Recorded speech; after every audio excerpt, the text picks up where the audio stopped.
પાટણ જિલ્લાના હારીજ વિસ્તારના કોંગ્રેસની જન આક્રોશ રેલીમાં દારૂબંધીની વાત કરનારની ખાનગીમાં કાર્યકર્તા પાસે બિયર દારૂ મંગાવેલ હોવાનો વાત કરતો વિડીયો થયો વાયરલ। હારીજના ભાજપના પૂર્વ સદસ્ય સંજયજી ઠાકોર દ્વારા આક્ષેપ કરતો વિડીયો થયો વાયરલ। નમસ્કાર, જય શ્રી રામ। અત્યારે હાલ સમગ્ર ગુજરાતની અંદર કોંગ્રેસની જન આક્રોશ રેલી નામની સભાઓ ચાલી રહી છે।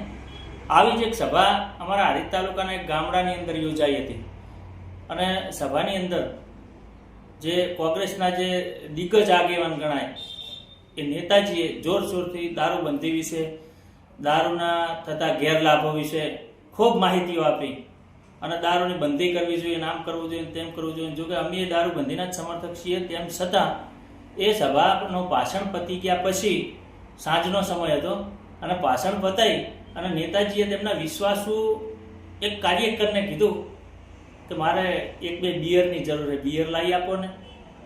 અને પછી એ ભાઈએ એમના વિશ્વાસુ કાર્યકરે એમને બિયરની વ્યવસ્થાઓ કરવા માટે જે કોઈ સેટિંગ કર્યું એનું પાક્કું પ્રમાણ મારી પાસે છે। એટલે કોઈ કોંગ્રેસી મારી જોડે એનું પ્રમાણ ના માગતા, નહીંતર તમારા નેતાજીને હું નાગા કરી નાખીશ બજાર વચ્ચે। જય શ્રી રામ।